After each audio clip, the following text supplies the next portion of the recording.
ಮತ್ತೆ ಸಾರುತ್ತಿದೆ, ವಿಶ್ವ ನೋಡುತ್ತಿದೆ, ಇವರ ನೋಡುತ್ತಿದೆ, ಕಷ್ಟ ಕಳೆಯುತ್ತಿದೆ, ನಗುವು ಮೂಡುತ್ತಿದೆ, ಸೋಲು ಓಡುತ್ತಿದೆ, ಗೆಲುವು ಬರುತ್ತಲಿದೆ, ಕನಸು ಫಲಿಸುತ್ತಿದೆ, ಬಲವು ಹಿಗ್ಗುತ್ತಿದೆ, ರೈತನ ಬೆಳೆಗೆ ಬೆಲೆಯು ಸಿಗುತ್ತಲಿದೆ, ಎಲ್ಲ ಭ್ರಷ್ಟತೆ ನಾಶವಾಗುತ್ತಿದೆ, ಭವ್ಯ ಭಾರತಕ್ಕೆ ನಾಂದಿಯಾಗುತ್ತಿದೆ. ಮೋದಿ ಮತ್ತೊಮ್ಮೆ, ಮೋದಿ ಮತ್ತೊಮ್ಮೆ ಬರಲೇಬೇಕು, ಮೋದಿ ಮತ್ತೊಮ್ಮೆ, ಮೋದಿ ಮತ್ತೊಮ್ಮೆ ಬರಲೇಬೇಕು, ಮೋದಿ ಮತ್ತೊಮ್ಮೆ.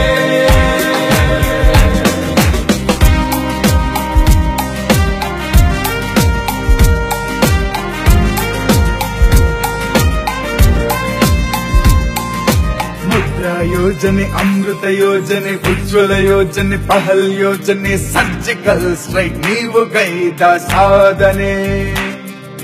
GST ಎಂಬ ಕ್ರಾಂತಿ ಮಾಡಿ ಬುಲೆಟ್ ಟ್ರೈನು, ನೋಟು ಬ್ಯಾನು, ಛಲವ ಬಿಡದಂತೆ ಸಾಧಿಸಿ ತೋರಿದ ವೀರನೇ. ಹಗಲಿರುಳೆನ್ನದೆ ದುಡಿಯುವ ನೀವೇ ಕಾಯಕ ಯೋಗಿ, ದೇಶದ ಸಂಸ್ಕೃತಿ ಸಾರುತ್ತಿರುವೆ ಸರ್ವಸಮರ್ಥನಾಗಿ. ಸ್ವಚ್ಛ ಭಾರತ ಕನಸನ್ನು ಕಂಡ ಅಪ್ಪನ ದೇಶ ಪ್ರೇಮಿ, ನಿಮ್ಮನ್ನು ನಾಯಕರಾಗಿ ಪಡೆದ ನಾವೇ ಧನ್ಯರು ಸ್ವಾಮಿ. ಮೋದಿ ಮತ್ತೊಮ್ಮೆ, ಮೋದಿ ಮತ್ತೊಮ್ಮೆ ಬರಲೇಬೇಕು, ಮೋದಿ ಮತ್ತೊಮ್ಮೆ, ಮೋದಿ ಮತ್ತೊಮ್ಮೆ ಬರಲೇಬೇಕು, ಮೋದಿ ಮತ್ತೊಮ್ಮೆ.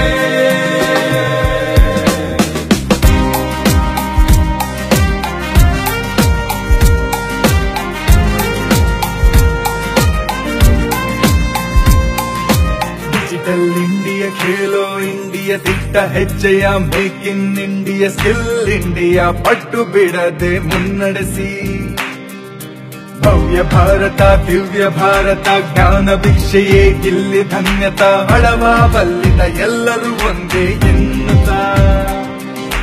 ಗುಲಾಮರಂತೆ ನೋಡಿದ ದೇಶ ಹೊಡೆಯುತ್ತಿದೆ ಸಲಾಮು, ಶತ್ರು ರಾಷ್ಟ್ರಗಳ ನಿದ್ದೆಗೆಡಿಸಿದ ನಿಮಗೆ ನಮ್ಮ ಪ್ರಣಾಮು.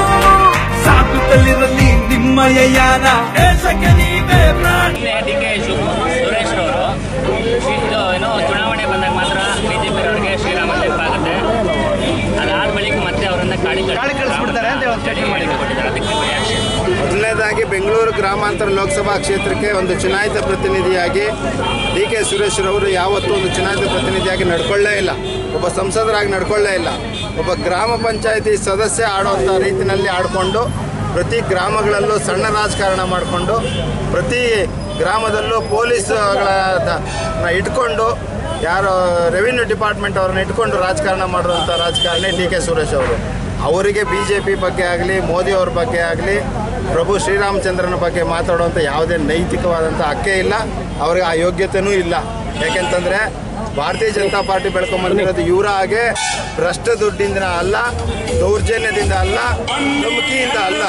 ಧಮಕಿ ರಾಜಕಾರಣಕ್ಕೆ, ದೌರ್ಜನ್ಯದ ರಾಜಕಾರಣಕ್ಕೆ ಪೊಲೀಸ್ ಉಪಯೋಗಿಸ್ಕೊಂಡು ಹಿಂಬಾಗಿಲಿನ ರಾಜಕಾರಣ ಮಾಡುವಂಥ ದರಿದು BJPಗೂ ಇಲ್ಲ. ಡಿಕೆ ಸುರೇಶ್ ಅವರು ಅದನ್ನು ಮಾಡ್ಕೊಂಡು ಬರ್ತಾ ಇದ್ದಾರೆ. ಅದಕ್ಕೆ ಈ ಚುನಾವಣೆಯಲ್ಲೇ ಉತ್ತರ ಕೊಡ್ತೇವೆ. ಈ ಚುನಾವಣೆಯಲ್ಲಿ ಮುಂದಿನ ದಿನಗಳಲ್ಲಿ ಮುಂದಿನ ರಾಜ್ಯ ಸರ್ಕಾರವು ಭಾರತೀಯ ಜನತಾ ಪಾರ್ಟಿಯ ಸರ್ಕಾರ ಬರುತ್ತೆ.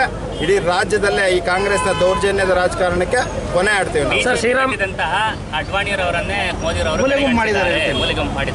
ಅಡ್ವಾಣಿಯವರೇ ಎಲ್ಲೂ ಏನೂ ಮಾತಾಡಲಿಲ್ಲ. ಅಡ್ವಾಣಿಯಂತಹ ದೊಡ್ಡ ಮೇರು ನಾಯಕತ್ವ ಇರುವಂಥ, ಅವರೇ ಕಟ್ಟಿ ಬೆಳೆದಂಥ ನಾಯಕತ್ವ ಇರುವಂಥದ್ದು. ಈಗಾಗಲೇ ಅಡ್ವಾಣಿ ಅವರಿಗೆ 91 ವರ್ಷಗಳ ವಯಸ್ಸಾಗಿದೆ ಮತ್ತು ಅವರ ಫ್ಯಾಮಿಲಿಗೆ, ಅವ್ರ ಕುಟುಂಬಕ್ಕೆ, ಅವ್ರ ಮಗಳಿಗೆ ಸೀಟ್ ಕೊಡ್ತೀವಿ ಅಂತಂದ್ರು ನಾವು ಕುಟುಂಬ ರಾಜಕಾರಣ ಮಾಡೋದಿಲ್ಲ, ನಮಗೆ ಬೇಡ ಅಂತ ಹೇಳಿದಂಥ ಮೇರು ವ್ಯಕ್ತಿತ್ವ ಅಡ್ವಾಣಿ ಅವ್ರದ್ದು. ಅಡ್ವಾಣಿ ಅವರೇ ಎಲ್ಲೂ ಮಾತಾಡ್ತಾ ಇಲ್ಲ. ಕಾಂಗ್ರೆಸ್ನವ್ರಿಗೆ ಏನಕ್ಕೆ ಅದು ಆ ರೀತಿಯ ಒಂದು ಯೋಚನೆಗಳು ಬರ್ತಾ ಇದೆ ನನಗೆ ಗೊತ್ತಿಲ್ಲ. ಇವತ್ತು ಲೋಕಸಭಾ ಸದಸ್ಯರ ಇವತ್ತು ನಮ್ಮ ಆನೇಕಲ್ ಟೌನ್ನ ಪ್ರೊಸೆಷನ್ನ ಹಮ್ಮಿಕೊಂಡಿದ್ವಿ.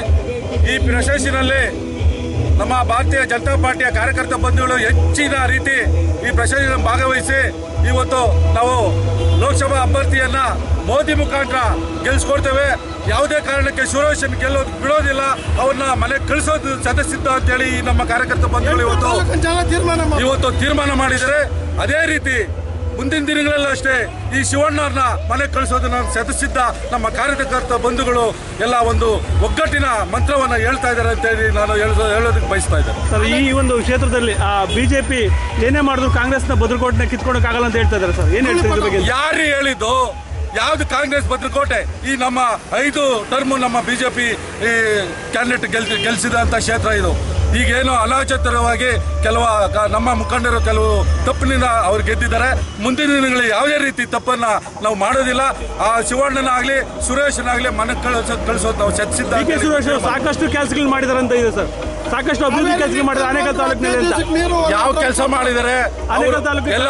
ಎಲ್ಲ ಮೋದಿಯವರ ಸ್ಕೀಮ್ಗಳಲ್ಲಿ ಮೋದಿ ಸ್ಕೀಮ್ ನ ಇವರು ನಾನು ಕೆಲಸ ಮಾಡಿದ್ದೀನಿ ಈ ಡಾಂಬರ್ ಹಾಕಿದ್ದಾರೆ, 3 ದಿವಸ ಕಿತ್ತೋಗಿದೆ. ಎಲ್ಲ ಕಳಪೆ ಕಾಮಗಾರಿಗಳು ಕೆರೆಗಳ ಅಭಿವೃದ್ಧಿ ಅಂತ ಹೇಳಿ ಹಾಕೊಂಡಿದ್ದಾರೆ. ಅವ್ರ ಪರ್ಸೆಂಟೇಜ್ಗೋಸ್ಕರ 20-30% ಅವ್ರು ತಗೊಳೋದಕ್ಕೋಸ್ಕರ ಕೆರೆಗಳಿಗೆ ಹಾಕಿದ್ದಾರೆ. ಯಾವುದೇ ಅಭಿವೃದ್ಧಿ ಆಗಲಿಲ್ಲ.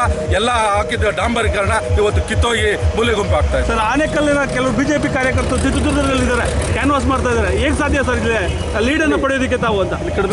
ಚಿತ್ರದುರ್ಗ ಅಭಿಮಾನಿಗಳು ಕೆಲವು ಹೋಗಿದ್ದಾರೆ, ಬರ್ತಾ ಇದ್ದಾರೆ. ಹೋಗಿದ್ರೆ ಒಂದ್ ದಿವಸ ಅಲ್ಲಿ ಇರ್ತಾರೆ. ಯಾಕಂದ್ರೆ ಅಭಿಮಾನ ನಮ್ಮ ನಾರಾಯಣಸ್ವಾಮಿ ಅವರು ಅಲ್ಲಿ 100% 100% ಗೆಲ್ತಾರೆ. ಅದರಿಂದ ಅಭಿಮಾನಕ್ಕೋಸ್ಕರ ಒಂದ್ ದಿವಸ ಹೋಗಿದ್ದಾರೆ. ಮತ್ತೆ ಎಲ್ಲ ಬಂದು ಇಲ್ಲಿ ಕೆಲಸ ಮಾಡ್ತಾ ಇದ್ದಾರೆ.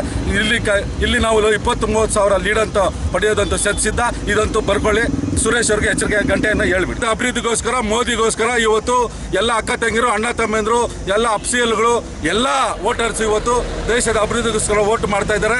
ಯಾರೇ ಅವ್ರಿಗೆ ಕ್ಯಾನ್ವಾಸ್ ಮಾಡಿದಿರೋ ಆಗಲಿ ಅವ್ರಿಗೆ ವೋಟ್ ಕೇಳಿದಿರ ಇದನ್ನು ಕೂಡ ಅವ್ರು ವೋಟ್ ಮಾಡ್ತಾ ಇದ್ದಾರೆ. ಜೈ ಹಿಂದ್ ಜೈ ಕರ್ನಾಟಕ. ಆನೇಕಲ್ ವಿಧಾನಸಭಾ ಕ್ಷೇತ್ರದ ಆನೇಕಲ್ ಮಹಾನಗರದಲ್ಲಿ ಭಾರತೀಯ ಜನತಾ ಪಾರ್ಟಿಯ ಒಂದು ಕಾರ್ಯಕರ್ತರ ರೋಡ್ ರ್ಯಾಲಿಯನ್ನು ಹಾಗೂ ರಾಜಬೀದಿಯಲ್ಲಿ ಬಿಜೆಪಿಯ ಮೆರವಣಿಗೆಯನ್ನು ಹಮ್ಮಿಕೊಂಡಿದ್ದಾರೆ.